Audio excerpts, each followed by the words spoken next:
ಶಾಂತಿ ನೀಡು ಶಿವನ ಧ್ಯಾನ ಮಾಡು ಮನಕ್ಕೆ ಶಾಂತಿ ನೀಡು ಶಿವನನ್ನು ನಿನ್ನಲ್ಲೇ ನೀನು ನೋಡು ಆ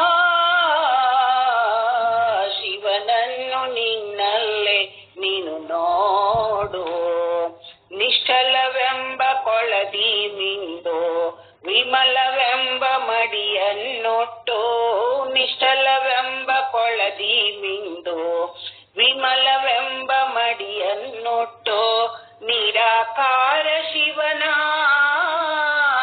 ಓಂಕಾರ ಮಧ್ಯದಿ ನೋಡು ನಿರಾಕಾರ ಶಿವನ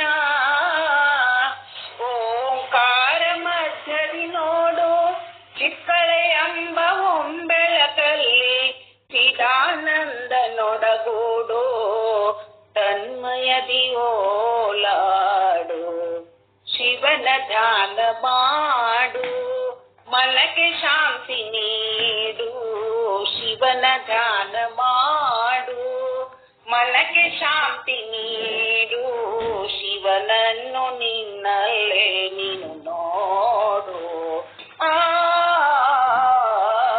ಶಿವನನ್ನು ನಿನ್ನಲ್ಲೇ ನೀನು ನೋಡು ಭೂತಂಗಳೈದನು ಕಟ್ಟಿ ಇಂದ್ರಿಯಂಗಳೈದನು ಮೆಟ್ಟಿ ಭೂತಂಗಳೈದನು ಕಟ್ಟಿ ಇಂದ್ರಿಯಂಗಳೈದನು ಮೆಟ್ಟಿ ಗುರು ಮಂತ್ರವನ್ನು ಪಠಿಸಿ ಗಮ್ಯ ಸ್ಥಾನಕ್ಕೆ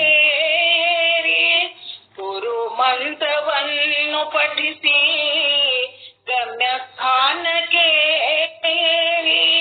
ಪರಮ ಪಾವನ ಸುಂದರ ಸ್ಪರ್ಶ ದರ್ಶನ ಭವಹರಣ ಶಿವನ ಧ್ಯಾನ ಮಾಡು ಮನಕ್ಕೆ ಶಾಂತಿ ನೀಡು ಶಿವನ ಧ್ಯಾನ ಮಾಡು ಮನಕ್ಕೆ ಶಾಂತಿ ನೀಡು ಶಿವನನ್ನು ನಿನ್ನಲ್ಲೇ ನೀನು ನೋಡು ಆ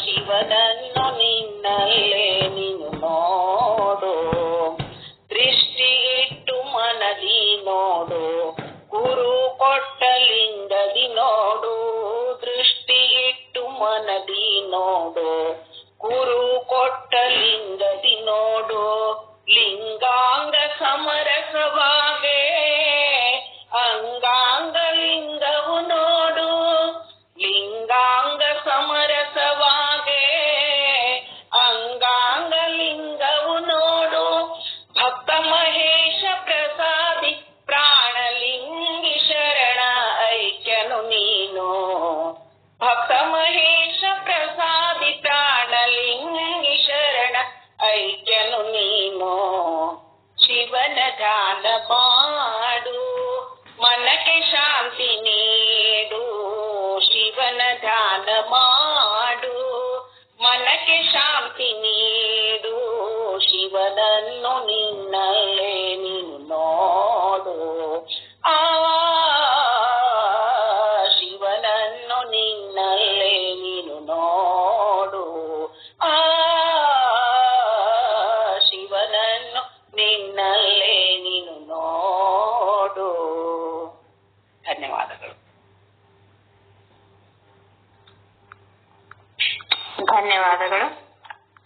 ಶಿವನನ್ನು ನಿನ್ನಲ್ಲಿ ಶಿವನ ಧ್ಯಾನ ಮಾಡು ಶಿವನಲ್ಲೇ ನಿನ್ನಲ್ಲಿ ನೋಡು ಬಹಳ ಸುಂದರವಾದ ಒಂದು ತತ್ವಪದವನ್ನ ಭಕ್ತಿ ಗೀತೆಯನ್ನ ಸುಂದರವಾಗಿ ಹಾಡಿದ್ರೆ ತಮಗೆ ಅನಂತ ಧನ್ಯವಾದಗಳು.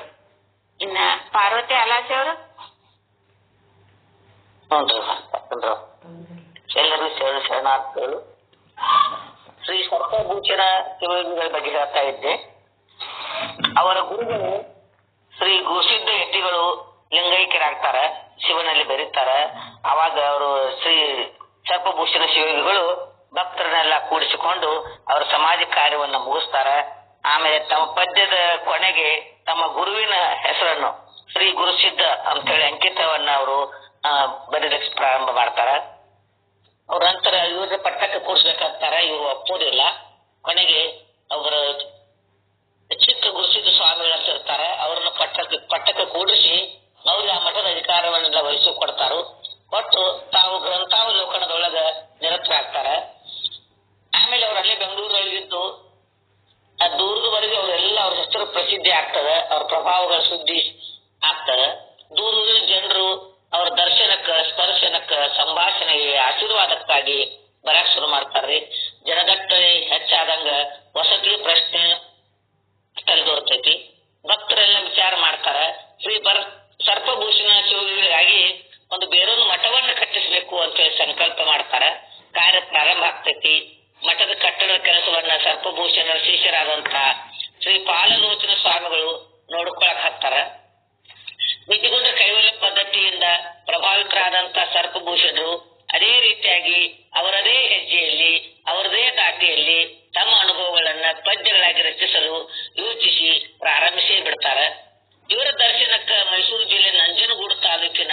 ಕಾರ್ಯಕ್ರಮ ಶ್ರೀ ಪ್ರಭು ಸ್ವಾಮಿಗಳು ಆಗಾಗ ಬರ್ತಿರ್ತಾರ.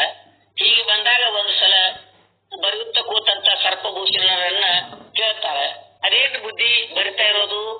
ಏನೋ ಒಂದು ತತ್ವ ಗ್ರಂಥ ಬರೆಯುತ್ತಿದ್ದೇನೆ. ಬರೆಯುತ್ತಿರುವುದು ಕನ್ನಡದಲ್ಲೋ ಸಂಸ್ಕೃತದಲ್ಲೋ?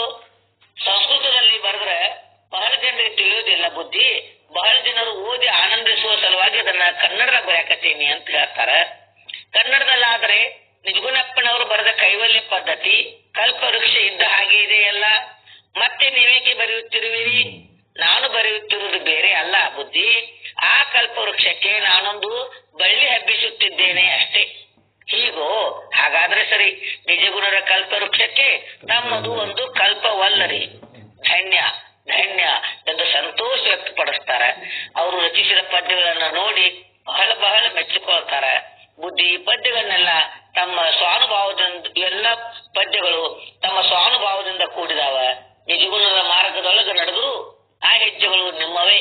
ಶಿವನ ಕರುಣೆ ಹಂಬಲ, ಜೀವಕ್ಕೆ ಕೊಡುವ ಎಚ್ಚರಿಕೆ, ನೀತಿ ನಿಷ್ಠೆ, ಯೋಗ ಸಾಧನೆ, ಜ್ಞಾನದ ಮಹತ್ವಗಳನ್ನ ಬಹಳ ಚೆನ್ನಾಗಿ ಪ್ರತಿಪಾದಿಸಿದ್ದೀರಿ ಅಂತ ಬಾಯಿ ತುಂಬಾ ಹೃದಯ ತುಂಬಾ ಕೊಂಡಾಡ್ತಾರ್ರಿ.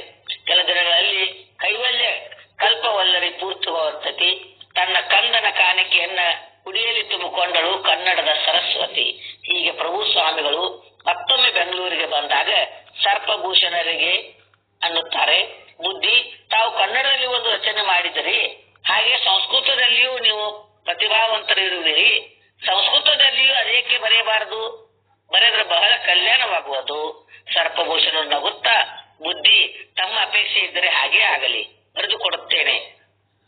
ಹಿಂದೆ ಅದರ ರಚನೆಗೆ ತೊಡಗುತ್ತೇನೆ ಎಂದು ಅಂದೇ ಕೃತಿ ರಚನೆಗೆ ತೊಡಗಿದರು. ಎಡೆಬಿಡದ ಬರವಣಿಗೆಯಿಂದ ಅವರ ಕೃತಿ ಬಹು ಬೇಗ ಪೂರೈಸಿತು. ಸಂಸ್ಕೃತ ಭಾಷಾ ಪಾಂಡಿತ್ಯ, ಕವಿತಾ ಕೌಶಲ್ಯ, ಬರೀ ಅರಿವಿನ ನಿಶ್ಚಲ ಅನುಭವವನ್ನೊಳಗೊಂಡ ಆ ಕೃತಿ ಜ್ಞಾನ ಶತಕವೆಂದು ಸಂಸ್ಕೃತ ಶಾರದೆಯ ಮುಕುಟಮಣಿಯಾಯಿತು. ಕಾರ್ಯಕ್ರಮದ ಪ್ರಭು ಸ್ವಾಮಿಗಳಿಗಂತೂ ತಿಳಿಸಲಾರದಷ್ಟು ಆನಂದ ಆಯಿತು. ತಮ್ಮ ಮಾತು ಈ ರೀತಿ ಇಷ್ಟು ಬೇಗ ಫಲಪ್ರದವಾಗುತ್ತದೆ ಎಂದು ಕೊಂಡಿರದ ಅವರಿಗೆ ಸೋಜಿಗವಾಯಿತು. ಕೇಳಿದ್ದಕ್ಕೆ ತಮಗೆಲ್ಲ ಧನ್ಯವಾದಗಳು. ಧನ್ಯವಾದಗಳು. ಶರಣ್ಯ ಪಾರ್ವತ್ಯಾಲಸಿಯವರು ಇದುವರೆಗೆ ಸರ್ಪಭೂಷಣ ಶಿವಯೋಗಿಗಳ ಚರಿತ್ರೆಯ ಒಂದು ಭಾಗವನ್ನ ನಮಗೆಲ್ಲ ಪರಿಚಯ ಮಾಡಿಕೊಟ್ರು. ಅವರಿಗೆ ಧನ್ಯವಾದಗಳು. ಇನ್ನ ಶಿವಲೀಲಾ ಹುಲ್ಲೊಳ್ಳಿ ಅವರು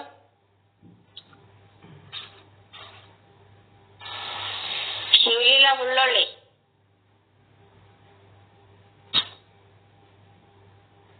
ಶಿವಲೀಲಾ. ಹಲೋ ರೀ.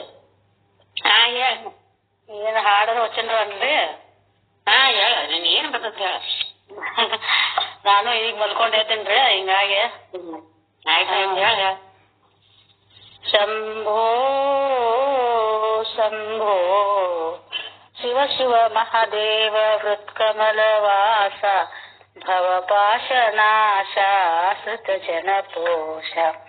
ತಂದೆ ತಾಯಿಯು ಎಂದು ನಾನಂಬಿ ಬಂದೆ, ಬಂಧು ಬಳಗವು ನೀನೆ ಶರಣಾಗಿ ನಿಂದೆ.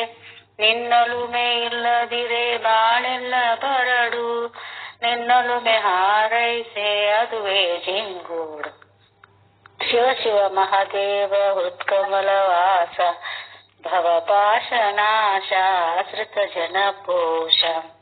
ಅತ್ತಲಿತ್ತಲು ಹೋಗಿ ಮತಿಯು ಕೆಡದಿರಲಿ, ಚಿತ್ತ ನಿನಯ ಪಾದ ನಿರುತ ಧ್ಯಾನಿಸಲಿ.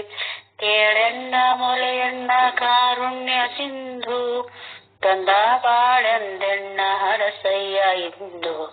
ಶಿವ ಶಿವ ಮಹಾದೇವ ಹೃತ್ಕಮಲವಾಸ ಭವಪಾಶನಾಶ ಶ್ರುತ ಜನಪೋಷ. ಹಲೋ ರೀ. ಹಲೋ. ನಾಳೆ ಟೂರ್ಗೆ ಹೋಗುದೈತ್ರಿ. ಇಲ್ಲೇ ಗುಡಿಗೆ ಬರ್ತಾರೇನ್ರಿ ಹಣ್ಣಪ್ಪಗ? ಇಲ್ಲ, ನಾ ಊರಾಗಿಲ್ಲ. ಹೌದೇನ್ರಿ? ಆಯ್ತ್ರಿ. ಇದುವರೆಗೆ ಶಿವನ ಒಂದು ಭಕ್ತಿಗೀತೆಯನ್ನ ಹಾಡಿದ ಶಿವಲೀಲಾ ಹುಲ್ಲೊಳ್ಳಿ ಅವರಿಗೆ ಅನಂತ ಧನ್ಯವಾದಗಳು. ಇನ್ನ ಮಡಿವಾಳಮ್ಮ ಪೂಜಾರಿ ಅವರು ಇನ್ನ ಬಸ್ನಾಗದೇನ್ರಮ್ಮ, ಇನ್ನ ಬಂದಿಲ್ರಿ ಮನೆಗೆ. ಮನೆಗೆ ಬಂದು ಆಯ್ತಾಯ್ತು. ಶರಣ್.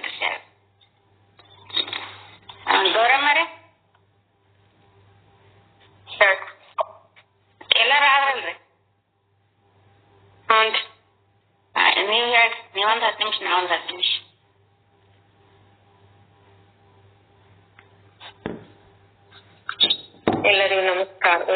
ಎಲ್ಲರಿಗೂ ಶುಭ ಸಾಯಂಕಾಲ ನಮಸ್ಕಾರಗಳು. ಓಂ ಶ್ರೀ ಸದ್ಗುರು ಶುದ್ಧ ಬ್ರಹ್ಮಣೇ ನಮಃ. ಮಹಿಳಾ ಶುದ್ಧ ಬ್ರಹ್ಮಣ ಜ್ಞಾನದ ಕಾರ್ಯಕ್ರಮದಲ್ಲಿ ಪ್ರಾರಂಭದಲ್ಲಿ ಶುದ್ಧ ಬ್ರಹ್ಮ ಜ್ಞಾನ ಕರ್ತವ್ಯಂತ ಬ್ರಹ್ಮಲೀನ ಸದ್ಗುರು ಶ್ರೀ ಪಂಡಿತ ಪೀತಾಂಬರಜಿಯವರನ್ನು ಹಾಗೂ ಸದ್ಗುರು ಶ್ರೀ ಸಾಧು ನಿಶ್ಚಲ್ ದಾಸ್ತಿಯವರನ್ನು ಮನದಲ್ಲಿ ನೆನೆದು ಅವರ ಶ್ರೀಪಾದಂಗಳಿಗೆ ಅನಂತ ಭಕ್ತಿ ಪ್ರಣಾಮ ಸಲ್ಲಿಸುತ್ತೆ. ಅಖಿಲ ಬ್ರಹ್ಮಾಂಡ ಸನಾತನ ಭಾರತೀಯ ಶುದ್ಧ ಬ್ರಹ್ಮಜ್ಞಾನ ಪೀಠದ ಕರ್ತವ್ಯಂತ ಶುದ್ಧ ಬ್ರಹ್ಮನಿಷ್ಠ ಸದ್ಗುರುಗಳಂತ ಶ್ರೀ ಶರಣಬಸವಪ್ಪಾಜಿಯವರ ಶ್ರೀಪಾದಂಗಳಲ್ಲಿ ಅನಂತ ಭಕ್ತಿ ಪ್ರಣಾಮ ಸಲ್ಲಿಸುತ್ತ ಇಲ್ಲಿ ಉಪಸ್ಥಿತರಿದ್ದು ಆಲಿಸುತ್ತಿರುವ ಎಲ್ಲ ಶುದ್ಧ ಬ್ರಹ್ಮನಿಷ್ಠ ಸದ್ಗುರುಗಳಿಗೆ ಹಾಗೂ ಶುದ್ಧ ಬ್ರಹ್ಮನಿಷ್ಠ ಸದ್ಗುರು ಮಾತೆಯರಿಗೆ ಅನಂತ ಭಕ್ತಿ ಪ್ರಣಾಮ ಸಲ್ಲಿಸುತ್ತ ಶ್ರೀ ವಿಚಾರ ಚಂದ್ರೋದಯ ವಿಶೇಷಾರ್ಥ ಚಂದ್ರಿಕೆ ಗ್ರಂಥದ ಕರ್ತವ್ಯಗಳಂತ ಮಹಾಲಿಂಗಪುರದ ಸದ್ಗುರುಗಳಂತ ಸಹಜಾನಂದ ಅಪ್ಪಾಜಿಯವರ ಶ್ರೀಪಾದಗಳು ಅನಂತ ಭಕ್ತಿ ಪ್ರಣಾಮ ಸಲ್ಲಿಸುತ್ತ ನಾವು ಹಿಂದಿನ ಅವಧಿಯಲ್ಲಿ ನಾನು ದೇಹ ಮೂರರ ದೃಷ್ಟನು ಅಂತಕ್ಕಂಥ ವಿಷಯವನ್ನ ನೋಡ್ತಾ ಇದ್ವಿ. ಈ ಸ್ಥೂಲ ದೇಹದ ಪಂಚೀಕರಣ ನಡೆದಿತ್ತು. ಸ್ಥೂಲ ದೇಹ ಇದು 25 ತತ್ವಗಳಿಂದ ಆಗೈತಿ ಅಂತಕ್ಕಂಥ ವಿಷಯವನ್ನ ತಿಳ್ಕೊಂಡು ಆಕಾಶದ 5 ತತ್ವಗಳು ವಾಯುವಿನ 5 ತತ್ವಗಳನ್ನ ನೋಡಾಯ್ತು. ಈಗ ಅಗ್ನಿ ಅಂಶದ 5 ತತ್ವಗಳನ್ನ ನೋಡಾಕತ್ತೀವಿ. ಈ ಅಗ್ನಿ ಅಂಶದಿಂದ ಯಾವ ತತ್ವಗಳು ಉತ್ಪತ್ತಿ ಆಗ್ತಾವಂದ್ರ ನಿದ್ರೆ, ಒಂದನೇದು ನಿದ್ರೆ ಈ ಅಗ್ನಿ ಅಂಶ ತತ್ವದಾಗ ಬರ್ತೈತಿ. ಇದು ಅಗ್ನಿಯಲ್ಲಿ ಆಕಾಶ ಅಂಶ ಸೇರ್ತೈತಿ. ಈ ನಿದ್ರೆ ನಮಗ್ ಉಂಟಾಗ್ಬೇಕಾದ್ರ ಅಗ್ನಿಯಲ್ಲಿ ಆಕಾಶ ಅಂಶ ಸೇರಿ ಆಗಿರ್ತದ. ನಿದ್ರೆ ಬಂದ್ರ ನಮ್ಮ ಶರೀರ ಶೂನ್ಯವಾಗಿ ಬಿಡ್ತೈತಿ ನೋಡು. ಹಂಗಂದ್ರ ಆಕಾಶ ಶೂನ್ಯ ಆಗೈತಲ್ಲ, ಹಂಗ ಈ ನಮ್ಮ ಶರೀರ ಸಹ ಶೂನ್ಯ ಆಗ್ತೈತಿ ಅಂತ. ಎರಡನೇದ್ದು ತೃಷೆ ಅಂದ್ರ ನೀರಡಿಕೆ. ಇದು ಅಗ್ನಿಯಲ್ಲಿ ವಾಯುವಿನ ಅಂಶ ಸೇರಿ ಉಂಟಾಗ್ತೈತಿ. ಅಗ್ನಿಯಲ್ಲಿ ವಾಯುವಿನ ಅಂಶ ಸೇರಿ ಉಂಟಾದಾಗ ನಮಗ ತೃಷೆ ಉಂಟಾಗ್ತೈತಿ. ಈ ತೃಷೆ ಹೆಂಗಂದ್ರ ಕಂಠವನ್ನ ಶೋಷಣೆ ಮಾಡ್ತೈತಿ. ಈಗ ವಾಯು ಗಾಳಿ ಬಡ್ದಾಗ ಹೆಂಗ ಬಟ್ಟಿ ನೆನೆದ ಬಟ್ಟೆ ಒಣಗ್ತಲ್ಲ, ಹಂಗ ಗಾಳಿ ಹೆಚ್ಚು ಆದಾಗ ನಮ್ಗೆ ಗಂಟಲು ಒಣಗ್ತೈತಿ ನೋಡ್ರಿ. ಆದ್ರಿಂದ ಇದರಲ್ಲಿ ಏನು ಅಗ್ನಿ ಅಂಶದಲ್ಲಿ ವಾಯುವಿನ ಅಂಶ ಸೇರೈತಿ ಅನ್ನೋದಕ್ಕ ಇದ ಉದಾಹರಣೆ. ಈಗ ಸಹ ನೆನೆದ ವಾಯು ಸಹ ನೆನೆದ ಬಟ್ಟೆಗಳನ್ನ ಸಹ ಒಣಗಿಸಿ ಬಿಡ್ತೈತಿ ಅಂತ. ಇದರಿಂದ ತೃಷೆ ಉಂಟಾಗ್ತೈತಿ. ಅಗ್ನಿಯಲ್ಲಿ ವಾಯುವಿನ ಅಂಶ ಸೇರಿದಾಗ ನಮಗ ತೃಷೆ ನೀರಡಿಕೆ ಉಂಟಾಗ್ತೈತಿ. ಇನ್ನು ಮೂರನೇದಾಗಿ ಕ್ಷುಧ ಅಂದ್ರ ಹಸಿವು. ಇದು ಅಗ್ನಿಯ ಮುಖ್ಯ ಅಂಶ ಆಗೈತಿ. ಅಗ್ನಿಯು ಸಕಲ ಪದಾರ್ಥವನ್ನ ಸುಡುವಂತೆ ಕ್ಷುಧೆಯು ನಾವು ಯಾವ ಪದಾರ್ಥವನ್ನ ಊಟ ಮಾಡಿದ್ರು ಸಹ ಸುಟ್ಟು ಬಿಡದಂದ್ರೆ ಪಚನ ಮಾಡ್ತೈತಿ, ಕರಗಿಸ್ತೈತಿ. ಇದು ಅಗ್ನಿಯ ಮುಖ್ಯ ಅಂಶದಿಂದ ಉಂಟಾಗೈತಿ ಕ್ಷುಧ. ನಾಲ್ಕನೇದಾಗಿ ಕಾಂತಿ. ಇದು ಅಗ್ನಿಯಲ್ಲಿ ಜಲದ ಅಂಶ ಸೇರಿ ಆಗಿರ್ತೈತಿ. ಕಾಂತಿ ಅಂದ್ರೆ ಅಗ್ನಿಯಲ್ಲಿ ಜಲದ ಅಂಶ ಸೇರಿದಾಗ ಕಾಂತಿ ಆಗ್ತೈತಿ. ಅಗ್ನಿಯಿಂದ ಜಲಕ್ಕೆ ಕಾಂತಿ ಬರುವಂತೆ ಶರೀರಕ್ಕೂ ಕಾಂತಿ ಬರ್ತದ. ಇನ್ನು ಐದನೇ ಅಂಶ ಆಲಸ್ಯ. ಇದು ಅಗ್ನಿಯಲ್ಲಿ ಪೃಥ್ವಿ ಅಂಶ ಸೇರಿ ಆಗಿರ್ತೈತಿ ಅಂತ. ಅಗ್ನಿಯಲ್ಲಿ ಪೃಥ್ವಿ ಅಂಶ ಸೇರಿದಾಗ ನಮಗ ಆಲಸ್ಯ ಅಂತಕ್ಕಂಥದ್ದು ಉಂಟಾಗ್ತೈತಿ. ಹೆಂಗಂದ್ರ ಶರೀರವು ಆಲಸ್ಯದಿಂದ ಕೂಡಿದ್ರ ಜಡ ಆಗ್ತೈತಿ, ಪೃಥ್ವಿಯು ಸಹ ಜಡವಾಗಿರುತ್ತೆ. ಆದ್ದರಿಂದ ಈ ಅಗ್ನಿಯಲ್ಲಿ ಪೃಥ್ವಿ ಅಂಶ ಸೇರೈತಿ ಅನ್ನೋದಕ್ಕ ಇದ ಒಂದು ಉದಾಹರಣೆ. ಶರೀರ ಆಲಸ್ಯ ಆತಂದ್ರ ಜಡ ಆಗೈತಿ, ನಮ್ಗೆ ಹೇಳಕ್ ಆಗ್ತಾ ಇಲ್ಲ ಅಂತೀವಲ್ಲ, ಅದ್ರಿಂದ ಪೃಥ್ವಿ ಸಹ ಜಡವಾಗಿರೋದ್ರಿಂದ ಶರೀರ ಸಹ ಆಲಸ್ಯ ಉಂಟಾದಾಗ ಜಡ ಆಗ್ತೈತಿ. ಇವು 5 ತತ್ವಗಳು ಅಗ್ನಿ ಅಂಶದ ತತ್ವಗಳು ಇಲ್ಲಿ ಪಂಚೀಕರಣ ಮಾಡ್ತಾ ಇದ್ದಾರೆ. ಇನ್ನು ನಾಲ್ಕನೇದಾಗಿ ಜಲದ ಅಂಶದ ಪಂಚತತ್ವಗಳು ಅಂತಕ್ಕಂಥದ್ದು. ಈ ಜಲದ ಅಂಶದಾಗ ಯಾವ ತತ್ವ ಸೇರಿದಾಗ ಯಾವುದು ಆಗ್ತೈತಿ ಅಂತಕ್ಕಂಥದ್ದು ನಮ್ಮ ಶರೀರದಲ್ಲಿ. ಒಂದನೇದಾಗಿ ಲಾಲಾರಸ. ಇದು ಜಲದಲ್ಲಿ ಆಕಾಶ ಅಂಶ ಸೇರಿ ಲಾಲಾರಸ ಆಗೈತಿ. ನಮ್ಮಲ್ಲಿರ್ತಕ್ಕಂಥ ಲಾಲಾರಸ ಜಲ ಪ್ಲಸ್ ಆಕಾಶ ಸೇರಿ, ಆಕಾಶ ಅಂಶ ಸೇರಿ ಲಾಲಾರಸ ಉಂಟಾಗೈತಿ. ಇನ್ನು ಸ್ವೇದ ಅಂದ್ರೆ ಬೆವರು. ಇದು ಜಲದಲ್ಲಿ ವಾಯುವಿನ ಅಂಶ ಸೇರ್ತೈತಿ. ಜಲದಲ್ಲಿ ವಾಯುವಿನ ಅಂಶ ಸೇರಿದಾಗ ನಮ್ಮ ದೇಹದೊಳಗೆ ಬೆವರು ಉತ್ಪತ್ತಿ ಆಗ್ತೈತಿ, ಸ್ವೇದ ಉತ್ಪತ್ತಿ ಆಗ್ತೈತಿ. ಇನ್ನು ಮೂರನೇದಾಗಿ ಮೂತ್ರ. ಇದು ಜಲದಲ್ಲಿ ಅಗ್ನಿಯ ಅಂಶ ಸೇರಿ ಮೂತ್ರ ಆಗಿರ್ತೈತಿ. ಮೂತ್ರ ಇದು ಜಲದಲ್ಲಿ ಅಗ್ನಿ ಅಂಶ ಸೇರಿ. ಅಗ್ನಿ ಅಂಶ ಸೇರೈತನಕ್ ಹೆಂಗಂದ್ರ ಮೂತ್ರ ಬಿಟ್ಟಾಗ ಬಿಸಿ ಇರ್ತಾವ ನೋಡು, ಆದ ಕಾರಣ ಅದಕ್ಕ ಅಗ್ನಿ ಅಂಶ ಸೇರೈತಿ ಅಂತ ಹೇಳಿದ ಉದಾಹರಣೆ. ಜಲದಲ್ಲಿ ಅಗ್ನಿ ಅಂಶ ಸೇರಿದಾಗ ಅದು ಬಿಸಿ ಆಗಿರ್ತೈತಿ, ಅಗ್ನಿ ಅಂಶ ಸೇರಿ ಉತ್ಪತ್ತಿ ಆಗೈತಿ. ಮೂರನೇದು ಮೂತ್ರ. ನಾಲ್ಕನೇದು ಶುಕ್ಲ ಅಂದ್ರ ರೇತಸ್ಸು, ಇದು ಜಲದ ಮುಖ್ಯ ಅಂಶವಾಗೈತಿ. ಜಲದಲ್ಲಿ ಜಲ ಸೇರಿ ಅಂದ್ರ ಜಲದಲ್ಲಿ ಮುಖ್ಯ ಅಂಶ, ಇದು ಶುಕ್ಲ ಅಥವಾ ರೇತಸ್ಸು ಉಂಟಾಗೈತಿ. ಇನ್ನ ಶೋಣಿತ, ಶೋಣಿತ ಅಂದ್ರ ರಕ್ತ. ಐದನೇದಾಗಿ ಶೋಣಿತ ರಕ್ತ, ಇದು ಪೃಥ್ವಿಯು ಜಲದಲ್ಲಿ ಸೇರಿ ಆಗಿರ್ತದ. ಇದು ಪೃಥ್ವಿಯು ಅಂಶ ಜಲದಲ್ಲಿ ಸೇರಿದಾಗ ಆಗಿರ್ತತಿ. ಪೃಥ್ವಿಯು ಕೆಂಪಾಗಿರ್ತೈತಿ, ಕಪ್ಪಾಗಿರ್ತೈತಿ ಅಂತಾರ. ಪೃಥ್ವಿಯು ಸೇರೈತಿ ರಕ್ತ ಅನ್ನೋದಕ್ಕ ರಕ್ತ ಕೆಂಪ ಇರ್ತೈತಿ, ಮತ್ತ ಕಪ್ಪುನು ಇರ್ತೈತಿ ಅಂತ ಹೇಳ್ತಾರ. ಅದು ಒಣಗಿದಾಗ ರಕ್ತ ಕಪ್ಪ ಆಗ್ತೈತಿ. ಆದ ಕಾರಣ ಪೃಥ್ವಿಯು ಜಲದಲ್ಲಿ ಸೇರಿ ರಕ್ತ ಆಗೈತಿ ಅಂತಕ್ಕಂಥದ್ದು ಈ ಜಲದ ಅಂಶದ ಈ ಪಂಚತತ್ವಗಳನ್ನು ಹೇಳಿದ್ರು. ಇನ್ನ ಪೃಥ್ವಿ ಅಂಶದ ಪಂಚತತ್ವಗಳನ್ನು ನೋಡೋಣ. ಪೃಥ್ವಿ ಅಂಶದ ಪಂಚತತ್ವಗಳು ಯಾವ ಅಂತಂದ್ರೆ, ಪೃಥ್ವಿಯಿಂದ ರೋಮ. ಮೊದಲನೇದಾಗಿ ರೋಮ, ಇದು ಪೃಥ್ವಿಯಲ್ಲಿ ಆಕಾಶದ ಅಂಶ ಸೇರಿ ಆಗಿರ್ತದೆ. ಪೃಥ್ವಿಯಲ್ಲಿ ಆಕಾಶದ ಅಂಶ ಸೇರಿ ರೋಮ ಉಂಟಾಗೈತಿ. ಇನ್ನು ಎರಡನೇದು ಸಸ್ಯ, ಸಸ್ಯ ಚರ್ಮ, ಇದು ಪೃಥ್ವಿಯಲ್ಲಿ ವಾಯುವಿನ ಅಂಶ ಸೇರಿ ಆಗಿರ್ತದೆ. ಸಸ್ಯ ಚರ್ಮದಲ್ಲಿ ಪೃಥ್ವಿಯ ವಾಯುವಿನ ಅಂಶ, ಈ ಗಾಳಿ ನಮ್ಮ ಶರೀರಕ್ಕೆ ಬಡ್ದಾಗ ಚರ್ಮಕ್ಕೆ ಕಂಡು ಹಿಡಿತೈತಿ ನೋಡು, ವಾಯುವಿನ ಅಂಶ ಸೇರೈತಿ ಅಂತಂದ್ರ ಆ ಅಂಶ ಸೇರಿದ್ದಕ್ಕೆ ಅದು ಪೃಥ್ವಿಯಲ್ಲಿ ವಾಯುವಿನ ಅಂಶ ಸೇರಿದ್ರೆ ತ್ವಚೆ ಆಗಿದೆ. ಇನ್ನು ನಾಡಿ, ಇದು ಪೃಥ್ವಿಯಲ್ಲಿ ಅಗ್ನಿ ಅಂಶ ಸೇರಿ ಆಗಿರ್ತದೆ. ಈ ಪೃಥ್ವಿ ಅಂದ್ರ ನಾಡಿಗಳು ಇರ್ತಾವಲ್ಲ, ಅಗ್ನಿ ಅಂಶ ಸೇರಿದಂತ ಹೆಂಗಂದ್ರ ಅಗ್ನಿ ಅದು ಬಿಸಿ ಇರ್ತೈತಿ, ಅದು ಅಗ್ನಿ ಅಂಶ ಶರೀರ ಬಿಟ್ಟು ಹೋತಂದ್ರ ತಂಪಾಗಿ ಬಿಡ್ತೈತಿ ನಮ್ಮ ಬಾಡಿಯಲ್ಲಿ ನರಗೋಡ್. ಹಂಗ ಇದ್ರ ಅಗ್ನಿ ಅಂಶ ಸೇರೈತಿ ಅಂತಕ್ಕಂಥದನ್ನ ಈ ನಾಡಿಯಲ್ಲಿ, ನಾಡಿ ಆಗ್ಬೇಕಾದ್ರ ಪೃಥ್ವಿಯಲ್ಲಿ ಅಗ್ನಿ ಅಂಶ ಸೇರೈತಿ ಅಂತೇಳಿ ತಿಳಿದು ಬರ್ತದೆ. ಇನ್ನು ಮಾಂಸ, ಮಾಂಸ ಇದು ಪೃಥ್ವಿಯಲ್ಲಿ ಜಲದ ಅಂಶ ಸೇರಿ ಆಗಿರ್ತದೆ. ಮಾಂಸ ಮತ್ತು ಪೃಥ್ವಿಯಲ್ಲಿ ಜಲದ ಅಂಶ ಸೇರಿದಾಗ ಮಾಂಸ ಆಗ್ತತಿ. ಇನ್ನು ಅಸ್ಥಿ, ಅಸ್ಥಿ ಅಂದ್ರೆ ಎಲುಬು, ಇದು ಪೃಥ್ವಿಯಲ್ಲಿ ಮುಖ್ಯ ಅಂಶದಿಂದ ಆಗೈತಿ. ಇದು ಪೃಥ್ವಿಯಲ್ಲಿಯ ಮುಖ್ಯ ಅಂಶ. ಇದರಲ್ಲಿ ಪೃಥ್ವಿ ಸೇರಿನ ಈ ಅಂಶ ಅಸ್ಥಿ ಅಂತಕ್ಕಂಥದ್ದು ಉಂಟಾಗೈತಿ. ಹೀಗೆ ಈ 25 ತತ್ವಗಳಿಂದ ಕೂಡಿರುವುದೇ ನಮ್ಮ ಸ್ಥೂಲ ಶರೀರ ಅಂತ ಹೇಳ್ತಾರೆ. ಈ 25 ತತ್ವಗಳಿಂದ ಕೂಡಿ ಈ ಸ್ಥೂಲ ದೇಹ ಉಂಟಾಗೈತಿ. ಇದರಲ್ಲಿ ಏನಪ್ಪಾ ಅಂದ್ರೆ ಕಾಮ, ಕ್ರೋಧ, ಶೋಕ, ಮೋಹ, ಭಯ, ಈ 5 ಸ್ಥೂಲ ಶರೀರದಲ್ಲಿ ಇರುವುದಿಲ್ಲ. ಇವು ಕಾಮ, ಕ್ರೋಧ, ಶೋಕ, ಮೋಹ, ಭಯ, ಇವು 5 ತತ್ವ ಸ್ಥೂಲದಲ್ಲಿ ಇಲ್ಲ. ಆದ್ರೆ ಸೂಕ್ಷ್ಮ ಶರೀರದಲ್ಲಿ ಇರ್ತಾವ. ಎಲ್ಲಿರ್ತಾವ ಅಂದ್ರೆ ಇವು ಸೂಕ್ಷ್ಮ ಶರೀರದೊಳಗೆ ಇರ್ತಾವ. ಯಾಕಂದ್ರೆ ಇವು ಅಂತಃಕರಣದ ರಜೋಗುಣದ ತಮೋಗುಣದ ಕಾರ್ಯವಾಗಿರ್ತಾವ. ಇವು ಕಾಮ, ಕ್ರೋಧ, ಲೋಭ, ಮೋಹ, ಭಯ ಇವು ನಮ್ಮ ಅಂತಃಕರಣದಲ್ಲಿ ಇರ್ತಕ್ಕಂಥ ರಜೋಗುಣ ಮತ್ತು ತಮೋಗುಣಗಳ ಕೆಲಸ ಇವು. ಹೀಗಿದ್ದು ಸ್ಥೂಲ ಶರೀರ ಹೇಳಿರುವುದಕ್ಕೆ ಕಾರಣ ಏನು ಅಂತ ಕೇಳ್ತಾರೆ. ಇವು ಸೂಕ್ಷ್ಮ ಶರೀರದಾಗ ಇದ್ರೂನು ಸಹ ನಾವು ಸ್ಥೂಲ ಶರೀರದಾಗ ಅಂತ ಹೇಳೋದಕ್ಕೆ ಕಾರಣ ಏನಂದ್ರ, ಈಗ ಬಿಸಿ ನೀರು ಘಟದಲ್ಲಿದ್ದರೆ ಘಟವು ಸಹ ಬಿಸಿ ಆಗಿರುವಂತೆ. ನೀರು, ಬಿಸಿ ನೀರು ಒಂದು ಕೊಡದಾಗ ಘಟಕ್ ಹಾಕಿದಂದ್ರ ಅದ್ ಮುಟ್ಟಿ ನೋಡಿದಾಗ ಘಟ ಬಿಸಿ ಆಗಿರ್ತೈತಿ. ಹಂಗ ಈ ಕಾಮ ಕ್ರೋಧಾದಿಗಳಿಂದಲೂ ಸಹ ಸ್ಥೂಲ ಶರೀರ ಸಹ ಕಂಪನ ಮುಂತಾದವುಗಳು ವಿಕಾರ ಆಗ್ತೈತಿ. ಈಗ ಸಿಟ್ಟು ಬಂದಾಗ ಶರೀರ ಎಲ್ಲ ನಡಸ್ತೈತಿ, ಕಣ್ಣು ಕೆಂಪಾಗ್ತಾವು, ಮತ್ತ ಮೈ ಕೂದಲು ಎದ್ ನಿಲ್ತಾವು, ಮಕ್ಕಳ ಬೆವರು ಬರ್ತೈತಿ. ಹಿಂಗೆಲ್ಲ ಕಂಪನಗಳು ಈ ಸೂಕ್ಷ್ಮ ಶರೀರದಾಗ ಆಗಿರ್ತಕ್ಕಂಥವು ಸಹ ಸ್ಥೂಲ ಶರೀರಕ್ಕೆ ಅವು ಕಂಪನ ಮತ್ತ ಅದರೊಳಗೆ ಇಫೆಕ್ಟ್ ಆಗ್ತೈತಿ, ಪರಿಣಾಮ ಉಂಟಾಗ್ತಿರ್ತೈತಿ ಅಂತ ಹೇಳ್ತಾರೆ. ವಿಕಾರ ಆಗ್ತೈತಿ ಅದರಿಂದ ಈ ಶರೀರ, ಸ್ಥೂಲ ಶರೀರ ಅಂತ ಹೇಳಲ್ಪಟ್ಟಿರೋದ್ರಿಂದ ಏನ್ ಹೇಳ್ತಾರ, ಸೂಕ್ಷ್ಮ ಶರೀರಕ್ಕೆ ಮುಖ್ಯ ಆಗಿರ್ತಾವ ಕರೆ, ಆದ್ರೂ ಸಹ ಸ್ಥೂಲ ಶರೀರಕ್ಕೆ ಇವು ಗೌಣ ಅದಾವು. ಈ ಸೂಕ್ಷ್ಮ ಶರೀರದ ಈ ಕೆಲ ಕಾರ್ಯಗಳು ಸ್ಥೂಲ ಶರೀರದ ಮೇಲೆ ಪರಿಣಾಮ ಬೀರ್ತಾವು ಅಂತಕ್ಕಂಥದನ್ನ ಇದರಿಂದ ನೋಡಬಹುದು. ಮತ್ತೊಂದ್ ರೀತಿ ಹೆಂಗಂದ್ರ, ಪೃಥ್ವಿಯಿಂದ ಔಷಧ ರೂಪವಾದಂತ ಅನ್ನವು ಉತ್ಪನ್ನ ಆಗ್ತೈತಿ.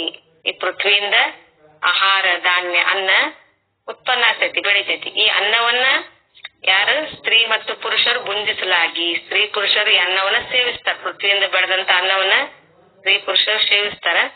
ಸೇವಿಸಿದಾಗ ಏನಾಕತಿ, ಪುರುಷನ ಶರೀರದಲ್ಲಿ ಅನ್ನದ ರಸ ಶುಕ್ರ ರೂಪದಿಂದ ಪರಿಣಾಮ ಹೊಂದತಿ. ಆ ಸೇವಿಸಿದಂತ ಅನ್ನದ ರಸ ಪುರುಷನ ದೇಹದಲ್ಲಿ ಶುಕ್ರ ರೂಪದವಾಗಿ ಪರಿಣಾಮ ಹೊಂದತಿ. ಮತ್ತು ಸ್ತ್ರೀಯರ ಶರೀರದಲ್ಲಿ ಅದೇ ಅನ್ನದ ರಸ ಏನಾಗ್ತತಿ, ಬೀಜ ಎಂಬ ಶೋಣಿತ ರೂಪವಾಗಿ ಪರಿಣಾಮ ಹೊಂದತಿ. ಈ ಸ್ತ್ರೀ ಪುರುಷರ ಸಂಯೋಗದಿಂದ ಶೋಣಿತ ಶುಕ್ಲಗಳ ಮಿಳಿತದಿಂದ ಮನುಷ್ಯನಾದಿಯಾಗಿ ಸಕಲ ಸ್ಥೂಲ ಶರೀರಗಳು ಉತ್ಪನ್ನ ಆಗ್ತವು ಅಂತ ಹೇಳ್ತಾರೆ. ಈ ಸ್ತ್ರೀ ಪುರುಷರ ಸಂಯೋಗದಿಂದ ಶೋಣಿತ ಮತ್ತು ಶುಕ್ಲಗಳ ಮಿಳಿತದಿಂದ ಮನುಷ್ಯನ ಶರೀರ ಸ್ಥೂಲ ಶರೀರ ಉತ್ಪನ್ನ ಆಗ್ತವು. ಈ ಸಕಲ ಸ್ಥೂಲ ಶರೀರಗಳಲ್ಲಿ ಎಷ್ಟು ಪ್ರಕಾರ? 4 ಪ್ರಕಾರ ಹೇಳ್ತಾರ. 1 ಜರಾಯುಜ, 2 ಅಂಡಜ, 3 ಸ್ವೇದಜ, 3 ಉದ್ವಿಜ ಎಂಬುದಾಗಿ 4 ಪ್ರಕಾರಗಳಾಗಿ ಉತ್ಪನ್ನ ಆಗ್ತವು. ಇನ್ನ ಜರಾಯುಜ ಅಂದ್ರೆ ಏನು ಅಂತ ನೋಡೋಣ. ಜರಾಯುಜ ಅಂದ್ರ ತಾಯಿ ಗರ್ಭವನ್ನ ಆಚ್ಛಾದನೆ ಮಾಡುವಂತ ಯಾವ ಚರ್ಮ ವಿಶೇಷ ಉಂಟು ಅದಕ್ಕೆ ಜರಾಯು ಅಂತ ಹೇಳ್ತಾರೆ. ಈ ತಾಯಿ ಗರ್ಭದಲ್ಲಿ ಒಂದು ಶಿಶು ಬೆಳೆಯೋ ಒಂದು ಕವರ್ ಆಗಿರ್ತದ ಆಚ್ಛಾದನೆ ಗರ್ಭವನ್ನ, ಆ ಚರ್ಮ ವಿಶೇಷಕ್ಕೆ ಅದಕ್ಕನ ಜರಾಯು ಅಂತ ಹೇಳಿ ಹೇಳ್ತಾರೆ. ಈ ಜರಾಯುವಿನಿಂದ ಉತ್ಪನ್ನವಾಗುವ ಶರೀರಗಳಿಗೆ ಏನಂತಾರ? ಜರಾಯುಜ ಅಂತ ಹೇಳಿ ಹೇಳ್ತಾರ. ಅವು ಯಾವಂದ್ರ ಮನುಷ್ಯನ ಶರೀರ ಮತ್ತ ಗೋವುಗಳ ಶರೀರ, ಅಶ್ವ, ಮನುಷ್ಯ, ಗೋವು, ಅಶ್ವ ಇವು ಮುಂತಾದವುಗಳಿವು ಜರಾಯುಜ ಅಂತ ಹೇಳಿ ಕರ್ಸ್ಕೊಳ್ತಾವ.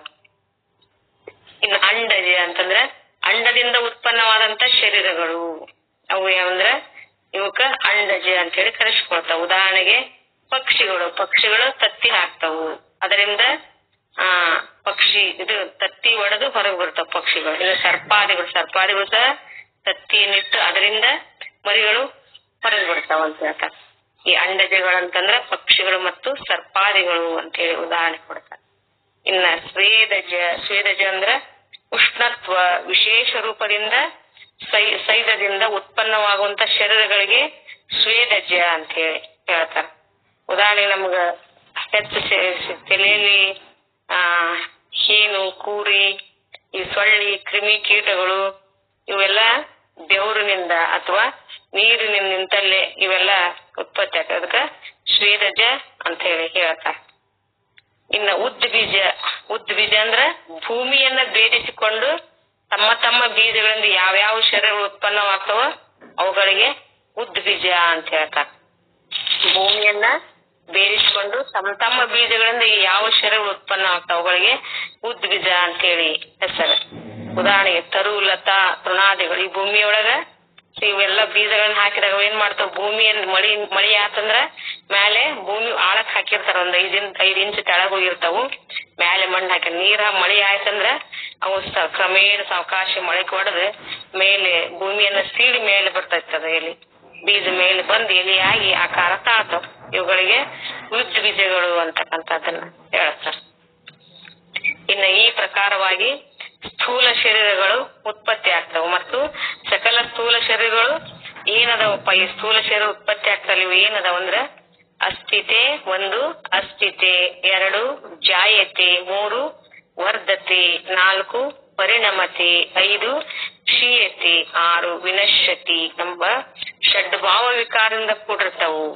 ಇವೇನು ಉತ್ಪತ್ತಿ ಆಗ್ತಕ್ಕಂತ 4 ತರದ ಜಾತಿಗಳ ಈ ಅದಾವಲ್ಲ ಇವು ಶರೀರಗಳು, ಇವು ಏನದವಂದ್ರ ಸದ್ಭಾವ ವಿಕಾರದಿಂದ ಕೂಡಿರ್ತಾವು ಅಂತ ಹೇಳ್ತಾರೆ.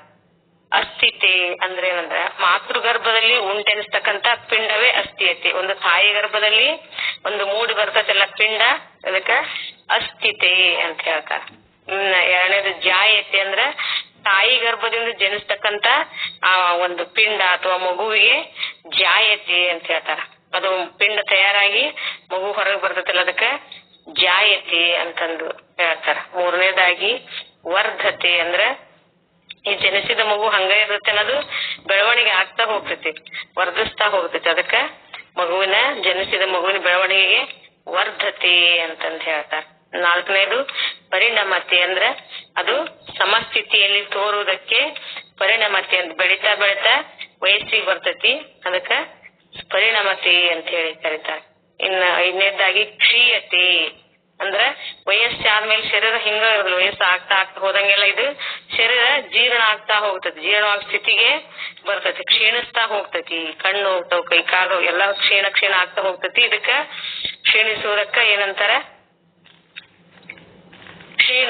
ಕ್ಷೀಯತೆ ಅಂತ ಹೇಳ್ತಾರ. ಕ್ಷೀಣಿಸೋದಕ್ಕ ಕ್ಷೀಯತೆ ಅಂತ ಹೇಳ್ತಾರ.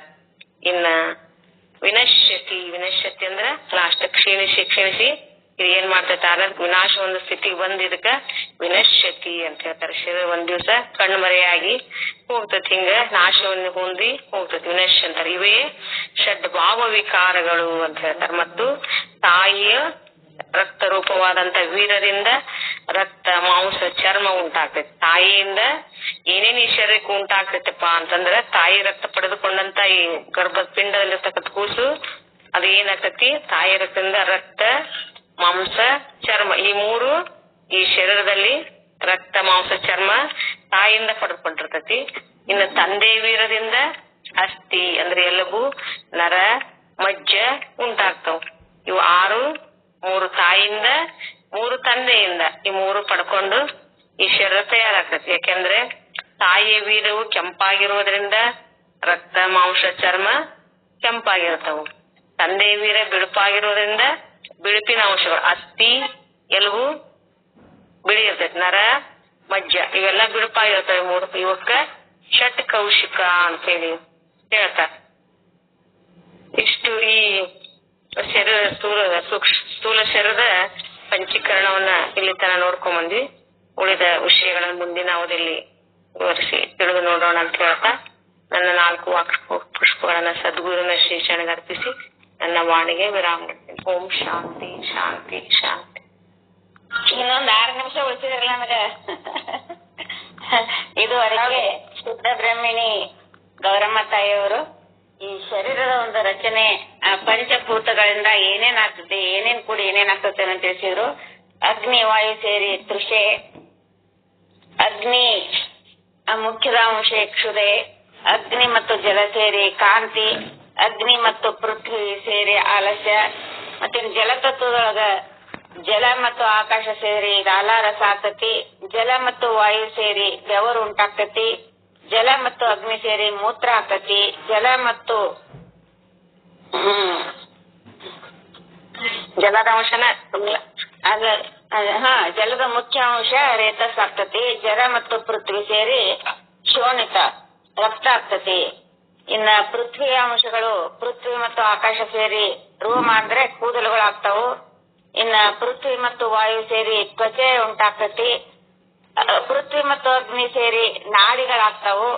ಪೃಥ್ವಿ ಮತ್ತು ಜಲ ಸೇರಿ ಮಾಂಸ ಆಕತಿ. ಮತ್ತು ಪೃಥ್ವಿಯ ಮುಖ್ಯ ಅಂಶನೇ ಅಸ್ಥಿ ಅಂದ್ರೆ ಎಲುಬುಗಳು ಉಂಟಾಗ್ತಾವು. ಇನ್ನ ಕಾಮ ಕ್ರೋಧ ಲೋಭ ಮೋಹ ಮದ ಮತ್ಸರಗಳು ಅಂತಃಕರಣದ ರಜೋಗುಣ ಮತ್ತು ತಮೋಗುಣಗಳಿಂದ ಈ ಕಾರ್ಯಗಳಾಗ್ತಾವು. ಸೂಕ್ಷ್ಮ ಶರೀರದ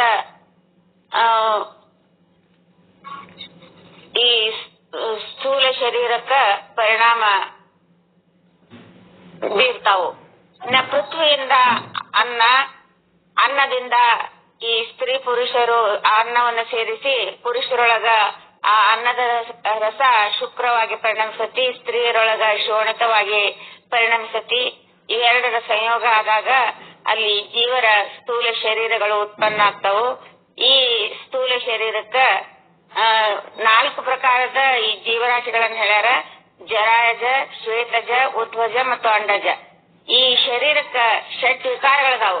ಅಸ್ಥಿತೆ, ಜಾಯತೆ, ವರ್ಧತೆ, ಪರಿಣಮತೆ, ನಿಕ್ಷೀಯತೆ, ವಿನಶ್ಯತೆ ಅಂತ ಹೇಳಿ. ಇನ್ನ ತಾಯಿಯ ಒಂದು ರಕ್ತದಿಂದ ರಕ್ತ ಮಾಂಸ ಚರ್ಮ ರಕ್ತ ಮಾಂಸ ಚರ್ಮಗಳು ಉತ್ಪನ್ನ ಆದ್ರೆ ತಂದೆಯ ಒಂದು ರಕ್ತದಿಂದ ಎಲುಬು ನರ ಮಜ್ಜೆಗಳು ಉತ್ಪನ್ನ ಆಗ್ತಾವ ಅಂತ ಹೇಳಿ ಈ ಶರೀರದ ಒಂದು ನಮಗ ವಿಷಯವನ್ನ ಬಹಳ ಸುಂದರವಾಗಿ ತಿಳಿಸ್ಕೊಟ್ರು. ಅವರಿಗೆ ಅನಂತ ಧನ್ಯವಾದಗಳು. ಈಗ ಒಂದು 5 ನಿಮಿಷ ಹೆಚ್ಚಾದ್ರೂ ಚಿಂತಿಲ್ಲ, ಒಂದ್ ಸ್ವಲ್ಪ ಭಗವದ್ಗೀತೆಯನ್ನ ನೋಡೋಣ. ಓಂ ಸದ್ಗುರು ಶ್ರೀ ಶುದ್ಧ ಬ್ರಹ್ಮಣೇ ನಮಃ. ಈ ಸನಾತನ ಭಾರತೀಯ ಸುಸಂಸ್ಕೃತ ಸತ್ಸಂಗ ಅಖಿಲ ಭಾರತ ಸನಾತನ ಭಾರತೀಯ ಮಹಿಳಾ ಶುದ್ಧ ಬ್ರಹ್ಮ ಜ್ಞಾನ ಪೀಠದ ಇಂದಿನ ಕಾರ್ಯಕ್ರಮದ ಶುಭ ಸಂದರ್ಭದಲ್ಲಿ ಕೊನೆಯಲ್ಲಿ ಈ ಒಂದು ಭಗವದ್ಗೀತೆಯ ಒಂದು ಶ್ಲೋಕವನ್ನಾದ್ರೂ ನೋಡೋಣ ಅಂತ ಹೇಳ್ತಾ, ಈ ಶ್ರೀಮದ್ ಭಗವದ್ಗೀತೆಯ 1ನೇ ಅಧ್ಯಾಯ ಅರ್ಜುನ ವಿಷಾದ ಯೋಗದ 13ನೇ ಶ್ಲೋಕ. ತತಶ್ಚಕ್ಯಾಶ್ಚ ಭಯಶ್ಚ ಪಣವಾನಕ ಗೋಮುಖಾಃ ಸಹಸೈವಾಪ್ಯ ಹನ್ಯಂತ ಸ ಶಬ್ದ ಸುಮುಲೋ ಭವತ್. ಅಂದ್ರ ಅನಂತ ಶಂಖಗಳು, ಭೇರಿಗಳು ಮತ್ತು ಡೋಲು, ಮೃದಂಗ, ಗೋಮುಖ ಮುಂತಾದ ವಾದ್ಯಗಳು ಒಂದೇ ಸಮನೆಯಲ್ಲಿ ಆ ಯುದ್ಧದಲ್ಲಿ ಪ್ರಾರಂಭವಾಗೋದಕ್ಕಿಂತ ಮೊದಲ ಅವೆಲ್ಲ ಧ್ವನಿಯನ್ನ ಮಾಡಿದ್ವು, ಮೊಳಗಿದ್ವು. ಆ ರಣಶಬ್ದ ಭೀಷಣವಾಗಿತ್ತು, ಅಂದ್ರ ಅಲ್ಲಿ ಹೆದರಿಕೆ ಬರುವಂತೆ ಆಗಿತ್ತು. ಕುರುವೃದ್ಧನು, ಪ್ರತಾಪವಂತನು, ಪಿತಾಮಹನೂ ಆದ ಭೀಷ್ಮ ದುರ್ಯೋಧನನ ಮನಸ್ಸಿನಲ್ಲಿರುವ ಭಯವನ್ನ ನೋಡಿ ಆತನಿಗೆ ಒಂದು ಸಂತೋಷವನ್ನುಂಟು ಮಾಡಬೇಕು, ಹರ್ಷವನ್ನುಂಟು ಮಾಡಬೇಕು ಮತ್ತು ಸಿಂಹನಾದವನ್ನ ಘರ್ಜಿಸಿ ಶಂಖವನ್ನ ಊದಿದ. ಯಾರು? ಭೀಷ್ಮ. ಸೇನಾಧಿಪತಿಯಾದ ಭೀಷ್ಮನನ್ನ ಅನುಸರಿಸಿ ಅವ ಊದಿದಾಗ ಅವನಂತೆ ಈ ಕೌರವ ಸೇನೆ ಇತರ ಪ್ರಮುಖರು ಕೂಡ ತಮ್ಮ ತಮ್ಮ ಶಂಖೆಗಳನ್ನ ಮತ್ತು ಇತರ ವಾದ್ಯಗಳನ್ನ ಬಾರಿಸಿದ್ರು. ಈ ಶಬ್ದ ಮಕ್ಕಳ ಆಟದಲ್ಲಿ ಗಲಾಟೆಯಾದಂತೆ ಎಲ್ಲರಿಗೂ ಕೇಳಿಸ್ಬಂತು. ಮೊದಲೇ ಪಾಪಿ ಹೃದಯ ಕೌರವರದು, ಅದರ ಮೇಲೆ ಪಾಂಡವರದು ಧರ್ಮ ಪಕ್ಷ. ಕೌರವರದು ಪಾಪಿ ಪಕ್ಷ ಆದ್ರ ಪಾಂಡವರದು ಧರ್ಮ ಪಕ್ಷ. ಆದ್ದರಿಂದ ಈ ಪಾಂಡವ ಸೇನೆಯನ್ನು ನೋಡುವಾಗ ದುರ್ಯೋಧನ ಭಯದಿಂದ ಕೂಡಿದವನಾದ. ತನಗ ಉಪಶಾಂತಿ ದೊರೆಯುವುದು ಅಂತ ಹೇಳಿ ಭಾವಿಸಿ ದ್ರೋಣಾಚಾರ್ಯ, ಒಂದು ಗುರುಗಳಾದ ದ್ರೋಣಾಚಾರ್ಯ ಸನ್ನಿಧಿಯಲ್ಲಿ ಸೇರಿದ್ರು. ಕೊನೆಯವರೆಗೂ ದ್ರೋಣಾಚಾರ್ಯರಿಂದ ಉಪಚಾರದ ವಾಕ್ಯಗಳು ಸಹ ಅವನಿಗೆ ಸಿಗಲಿಲ್ಲ. ಈ ರೀತಿಯಾಗಿ ಉಪೇಕ್ಷಾ ಭಾವದಿಂದ ಇರುವ ಆ ದ್ರೋಣಾಚಾರ್ಯರನ್ನ ಕುರಿತು ದುರ್ಯೋಧನ ಅಯನೇಶು ಚ ಸರ್ವೇಶು ಅಂತೇಳಿ ಭೀಷ್ಮನನ್ನ ಸ್ತುತಿಸಿ ತನಗೆ ಭೀಷ್ಮನ ಮೇಲಿರುವ ವಿಶ್ವಾಸವನ್ನ ಅಲ್ಲಿ ದುರ್ಯೋಧನ ಪ್ರಕಟ ಮಾಡಿದ. ದ್ರೋಣಾಚಾರ್ಯರು ಅಪೇಕ್ಷಿಸಿದಂತೆ ತಾನೂ ದ್ರೋಣಾಚಾರ್ಯ ಹೆಂಗ ಆ ದುರ್ಯೋಧನನ್ನ ಉಪೇಕ್ಷೆ ಮಾಡಿದ್ರು, ತಾನೂ ಉಪೇಕ್ಷಿಸಿದ್ರ ಅಲ್ಲಿ ಪಾಪ ದುರ್ಯೋಧನನ ಗತಿ ಏನಾಗ್ತತ್ತು ಅಂತೇಳಿ ಭೀಷ್ಮ ದಯಾಭರಿತನಾದ. ತನ್ನ ಒಂದು ಆ ದುರ್ಯೋಧನನ ಮೇಲೆ ದಯಾಭರಿತನಾದ. ಕುರುವೃದ್ಧನಾಗಿರೋದ್ರಿಂದ, ಆ ಕುರುವಂಶಕ್ಕೆ ಹಿರಿಯನಾದುದರಿಂದ ಎಲ್ಲರ ಒಂದು ಅಂತರಂಗದ ಒಂದು ಅಭಿಲಾಷೆಗಳನ್ನ ಅವನಿಗೆ ತಿಳಿದೇ ಇದ್ದು, ಯಾರ್ಯಾರ ಅಂತರಂಗದೊಳಗೆ ಏನೇನೋ ಒಂದು ಸ್ವಭಾವ ಐತೆ ಅನ್ನೋದು ಆ ವೃದ್ಧನಾದ ಭೀಷ್ಮನಿಗೆ ತಿಳಿದಿತ್ತು. ಆ ಆಚಾರ್ಯನು ಒಂದು ವೇಳೆ ಅಂದ್ರ ದ್ರೋಣಾಚಾರ್ಯರು ಒಂದ್ ವೇಳೆ ಉಪೇಕ್ಷೆ ಮಾಡಿದ್ರು ಮಾಡ್ಲಿ, ಆದ್ರ ಅವರ ತಾತನಾದ ತಾನು ಮೊಮ್ಮಕ್ಕಳನ್ನು ಉಪೇಕ್ಷಿಸುವುದು ಅದು ಸರಿ ಅನ್ಸುವುದಿಲ್ಲ. ವೃದ್ಧನಾಗಿದ್ರು, ಪಿತಾಮಹನಾಗಿದ್ರು, ಹೇಡೆಯಾಗದೆ ಪ್ರತಾಪವಂತನಾಗಿ ಶತ್ರು ಭಯಂಕರವಾದ ಸಿಂಹನಾದವನ್ನ ಮಾಡಿ ಶಂಖವನ್ನ ಆ ಭೀಷ್ಮಾಚಾರ್ಯರು ಊದಿದ್ರು. ಅವನು ಶಂಖವನ್ನು ಊದುವುದಕ್ಕ ದುರ್ಯೋಧನಗ ತಾತ್ಕಾಲಿಕವಾಗಿ ಒಂದು ಸಂತೋಷ ಮಾಡುವುದನೇ ಆ ಭೀಷ್ಮಾಚಾರ್ಯರ ಉದ್ದೇಶ ಆಗಿತ್ತು. ಅಷ್ಟಲ್ಲದೆ ತಾನು ಪಾಂಡವರನ್ನ ಜಯಿಸ್ತೇನೆ ಅನ್ನೋ ಸೂಚಿಸಿದ ಮಾತ್ರ ಅವರು ಊದಿರ್ಲಿಲ್ಲ. ಕೇವಲ ದುರ್ಯೋಧನಗ ಅವ ಭಯಭೀತನಾಗಿದ್ದ, ಅವನಿಗೆ ಹರ್ಷವನ್ನುಂಟು ಮಾಡಕ್ ಮಾತ್ರ ಅವರು ಒಂದು ಘರ್ಜನೆಯನ್ನ ಮಾಡಿದ್ರು. ಅಷ್ಟಲ್ಲದೆ ತಾನು ಪಾಂಡವರನ್ನ ಜಯಿಸ್ತೀನಿ ಸೂಚಿಸುವುದಕ್ಕಲ್ಲ ಅಂತೇಳಿ ಅವರು ತಿಳಿದಿದ್ರು. ಶ್ರೀಕೃಷ್ಣನ ಸಹಾಯ ಇರುವವರೆಗೆ ಪಾಂಡವರನ್ನ ಗೆಲ್ಲಕ್ಕೆ ಯಾರಿಂದನೂ ಸಾಧ್ಯ ಇಲ್ಲ ಅನ್ನೋದು ಆ ಭೀಷ್ಮರಿಗೆ ಚೆನ್ನಾಗಿ ತಿಳಿದಿತ್ತು. ವಿಕಲಚಿತ್ತನಾದ ದುರ್ಯೋಧನನಿಗೆ ತನ್ನಿಂದ ಆಗಬಹುದಾದ ತಾತ್ಕಾಲಿಕ ಹರ್ಷವನ್ನುಂಟು ಮಾಡಿ ತಾತ್ಕಾಲಿಕ ಪ್ರಾಣ ಪ್ರತಿಷ್ಠೆನೆಂದು ಮಾಡಿದೆ ಅಂತ ಹೇಳಿ ಊಹಿಸಬಹುದು. ಭೀಷ್ಮ ಶಂಖವನ್ನ ಊದಿದ ಮೇಲೆ ಆ ಸೇನೆಯಲ್ಲಿ ಶಂಖಗಳು, ನಗಾರಿಗಳು ಮೊದಲಾದ ವಾದ್ಯಗಳು ಎಲ್ಲರೂ ಪ್ರಾರಂಭ ಮಾಡಿದ್ರು. ಭೀಷ್ಮ ಶಂಖವನ್ನು ಯಾವಾಗ ಊದಿದ ಆಗ ಉಳಿದವರು ಎಲ್ಲ ವಾದ್ಯಗಳನ್ನ ನುಡಿಸಾಕ ಪ್ರಾರಂಭ ಮಾಡಿದ್ರು. ಆ ಶಬ್ದ ಒಂದು ಮಕ್ಕಳ ಆಟದಂತೆ ಪರಿಣಾಮವಾಯ್ತೆ ವಿನಃ ಆ ವಿರೋಧಿ ಪಕ್ಷವಾದ ಪಾಂಡವರ ಹೃದಯದೊಳಗ ಯಾವುದೇ ಒಂದು ಪರಿಣಾಮವನ್ನಾಗ್ಲಿ ಪ್ರಭಾವವನ್ನಾಗ್ಲಿ ಅಲ್ಲಿ ಉಂಟು ಮಾಡ್ಲಾರ್ದೆ ಹೋದವು. ಈ ಶ್ಲೋಕದ ಭಾವದಿಂದ ತಿಳಿದುಕೊಳ್ಬೇಕು, ಧರ್ಮರಹಿತವಾದ ದರ್ಪಕ್ಕ ಇದೇ ಗತಿ ಆಗ್ತತಿ. ಈ ರೀತಿಯಾಗಿ ಕೌರವರ ಪಕ್ಷದೊಳಗ ನಡೆದ ಸಮಾಚಾರವನ್ನ ತಿಳಿದ ಮೇಲೆ ಪಾಂಡವರ ಪಕ್ಷದೊಳಗ ಏನೇನಾಯ್ತು ಅನ್ನೋದನ್ನ ಮತ್ತೆ ಮುಂದಿನ 14ನೇ ಶ್ಲೋಕದೊಳಗ ತಿಳಿಸಿಕೊಡ್ತಾರ. ಈ ವಿಷಯವನ್ನ ಇನ್ನ ಈ ಕೌರವರ ಪಕ್ಷದಲ್ಲಿ ನಡೆದ ಒಂದು ಅವಸ್ಥೆಯನ್ನ ತಿಳಿಸಿದ್ರು. ಇನ್ನ ಪಾಂಡವರ ಪಕ್ಷದೊಳಗ ಏನೇನು ಪರಿಣಾಮ ಆಯ್ತು ಅನ್ನೋದನ್ನ ಮತ್ತೆ ಮುಂದಿನ ವಾರ ತಿಳಿದು ನೋಡೋಣ ಅಂತ ಹೇಳ್ತಾ ಈ ನನ್ನ 4 ವಾಕ್ಪುಷ್ಪಗಳನ್ನ ಸದ್ಗುರುವಿನ ಶ್ರೀಚರಣರ್ಪಿಸಿ ಈ ನನ್ನ ವಾಣಿ ವಿರಾಮ ಹೇಳ್ತಾನೆ. ಶರಣು ಶರಣಾರ್ಥಿಗಳು. ಯಾರಾದರೂ ಮಂಗಳಾಚರಣೆಯನ್ನ ನಡೆಸಿಕೊಡ್ಬೇಕಾಗಿ ಕೇಳ್ಕೊಳ್ತೇನೆ.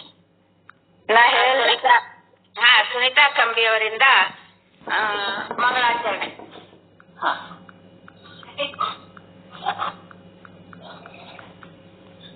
ಆರತಿಯನ್ನು ಬೆಳಗುವೇನು ಪೀತಾಂಬರಜಿಗೆ, ಪಂಡಿತ ಪೀತಾಂಬರಜಿಗೆ.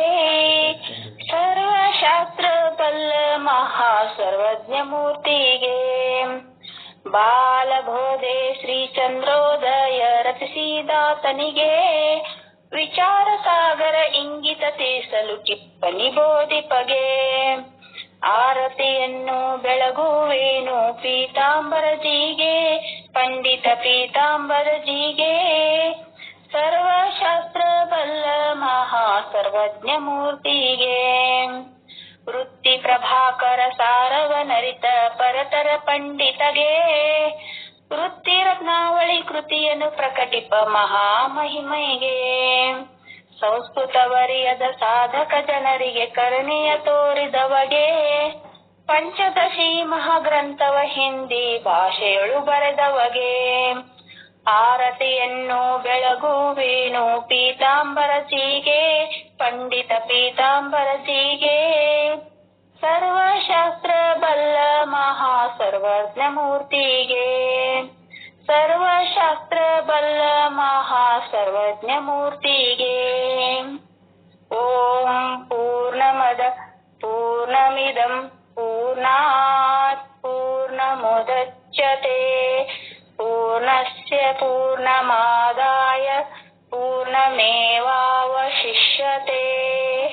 ಓಂ ಶಾಂತಿ ಶಾಂತಿ ಶಾಂತಿ. ಪರಮಾನಂದ ಪ್ರಾಪ್ತಿ ಭವ, ಸರ್ವ ದುಃಖ ನಿವೃತ್ತಿ ಭವ, ಇಷ್ಟಾರ್ಥ ಸಿದ್ಧಿರಸ್ತು, ಯಶಸ್ವಿ ಭವ ಯಶಸ್ವಿ ಭವ. ಓಂ ಶಾಂತಿ ಶಾಂತಿ ಶಾಂತಿ. ಎಲ್ಲರಿಗೂ ಶರಣ ಶರಣಾರ್ಥಿಗಳು. ಎಲ್ಲರಿಗೂ ಶರಣು ಶರಣಾರ್ಥಿಗಳು. ಇಂದಿನ ಈ ಕಾರ್ಯಕ್ರಮವನ್ನ ಸುಂದರವಾಗಿ ನಡೆಸಿಕೊಟ್ಟ ಎಲ್ಲರಿಗೂ ಅನಂತ ಧನ್ಯವಾದಗಳು. ಮತ್ತೆ ಮುಂದಿನ ವಾರ ಎಲ್ಲರೂ ಸೇರಿ ಕಾರ್ಯಕ್ರಮವನ್ನ ನಡೆಸೋಣ ಅಂತ ಹೇಳ್ತಾ ಎಲ್ಲರಿಗೂ ಶರಣು ಶರಣಾರ್ಥಿಗಳು. ಎಲ್ಲರಿಗೂ ಶರಣು ಶರಣಾರ್ಥಿಗಳು. ಶರಣು ಶರಣಾರ್ಥಿ.